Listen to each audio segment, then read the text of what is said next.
All right. Welcome to another energy update. It's February something, and I'm here out on the ice. And I'm going to put a couple of pictures up so that you can see a couple of the elementals that I met. Maybe you can't see it because it's like an untrained eye situation for you, but if you can see it, press pause and just take a look at it and just see the animal or the being that's in there in the ice. And it's just a natural phenomenon in the ice. And I'm out here on the ice, so if you hear any like cracks and like it's because of the melting of the ice, and the ice is starting to crack up. So, and it's kind of like a little bit bubbly here and there, so it goes like boop, boop, boop, boop. And this is like a huge, I'll show you, it's a huge like area, like boom, there. It's pretty cool actually. And I tried to do this a little bit more subtle with the mic on the ice, but the wind just keeps like coming in. So I'm starting this fresh. And yeah, I'm a little bit hot, but I don't want to be getting into too much technical stuff right now. I just want to get into the flow. And that's what we're all going to be experiencing ourselves. We're in for a little bit of a Mercury-Pluto square situation, but we've got Mercury direct now, so it's like, let's go! And let's let go of all the rudimentary things that we're not supposed to be hashing out or buffing out with people that aren't supposed to be in our lives. So it's all about, for me, it's about getting to the point in certain relationships where I'm like, okay, what do I need to do to clear out the negativity, and then keep cutting cords, keep getting rid of entanglement, and keep getting rid of unnecessary contracts, and exercise my sovereignty without guilt, and keep pushing this mission work in a way, because it's about dedication and it's about reaching higher states of consciousness. For me, it's about the work, it's about ascension, it's about accepting time and the loop of eternity in an incarnational sense, but it's also about like experiencing newness, holding hands with the old in a way. And that can be quite beautiful. It can be actually aesthetical. It can be tarnishing a little bit, because sometimes we need a lot of courage and some in order to get to the point where we're actually moving the bricks. And I have a little bit of a problem moving bricks sometimes, because I'm a Libra, and we're kind of lazy sometimes, but I guess that it can be positive in certain ways as well. And I love astrology these days. I'm like, this is like my Black Moon Lilith. I've fully accepted the challenges of my astrology. And listening to astrologers out there, yeah, a lot of them are wrong, and they're reaching conclusions that are rudimentary. They're like basic. They're like, you're the Piscean energy has all to do with illusions. And I'm like, no, it's not just about illusions. And it's not just about whatever labels that people are entitling themselves to put onto things, myself included. Like, sometimes we're wrong, and sometimes we're projecting out falseness in the name of our own novice expression process. And the ice is like, yes, I can feel it. Like, I'm sitting on a crack, and it literally just, and it's also a nice reminder from my environment that, hey, don't criticize too much. You're playing too much in the destructiveness. Why are you being so destructive? I swear to God, I don't want to fall through the ice right now. It's so scary. Oh. Accept the moment. Accepting the moment.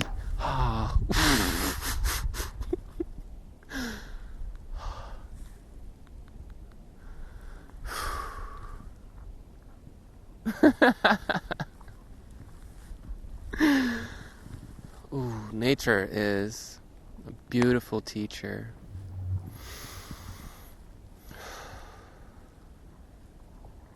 Scary teacher.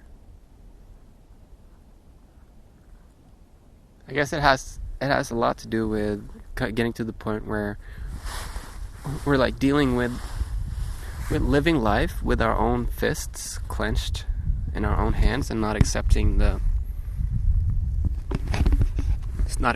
things the way that they are, because there's a lot of wisdom and there's a lot of beauty in the way that things are.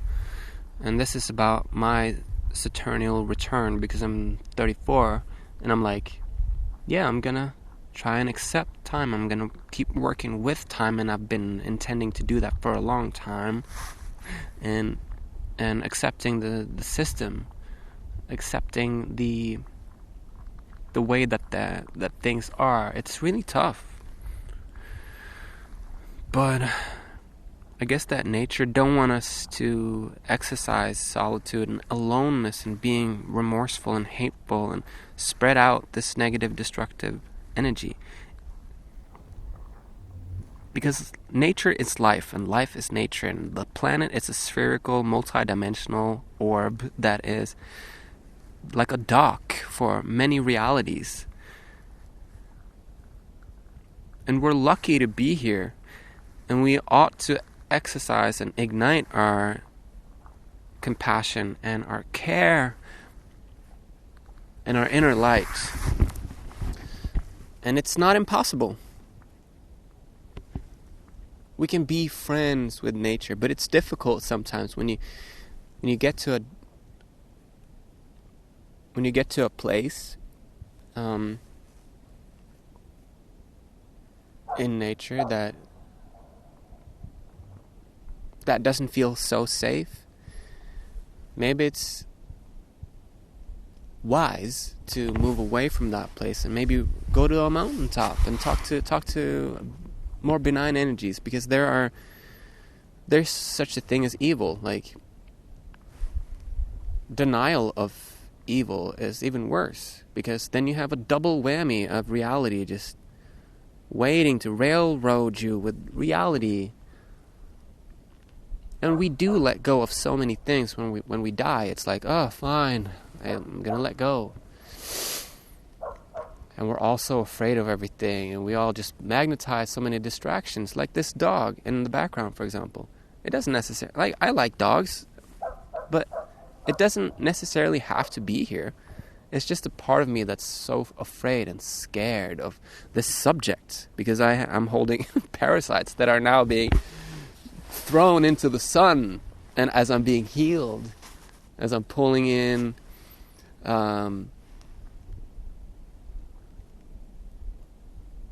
benign assistance from this beautiful place, and I'm blessing this place, and I'm also telling this place, hey, sorry on the behalf of human beings, because I know that we can be a challenge. We can be distant. We can be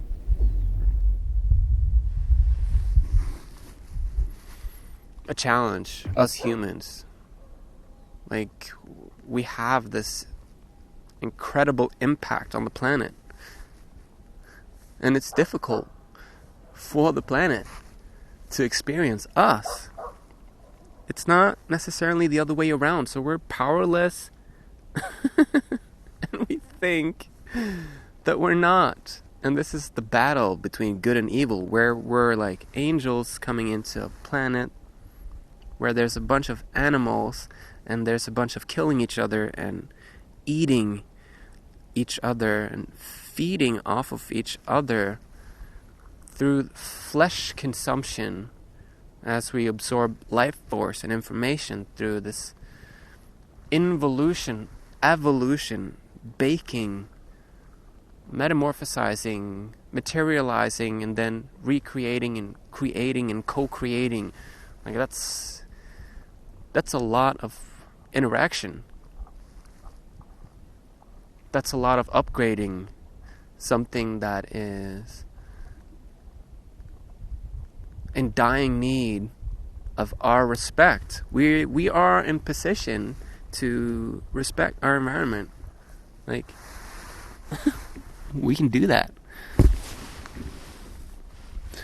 We can respect our environment. We can, but I know it's tough if you're living like in the city and there's a bunch of machines and there's a bunch of cars and your apparatus, your machine, your own machinery is reacting negatively. You know, you're reacting negatively to people building new buildings. You're maybe reacting negative to the terraforming of the land, where there's no respect, there's no participation, there's just this invasion almost. And it's such a violent process being a human without consciousness. So I'm going to do a quick shout out to the human race and to this angry dog in communion with the ice and the water and the environment and the sun. And I'm going to bring in my guides, your guides, our guides, as we're magnetized in a better world.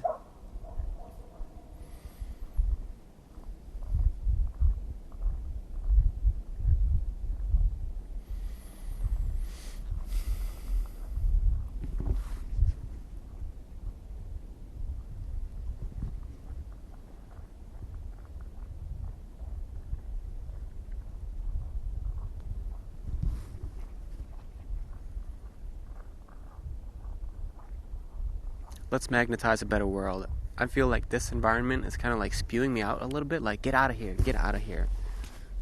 I don't know what it is, but I'm just going to sit here and heal it and feel it and spread the love and the joy. Alright, thank you for watching. May you have a blessed day. I love you. Bye.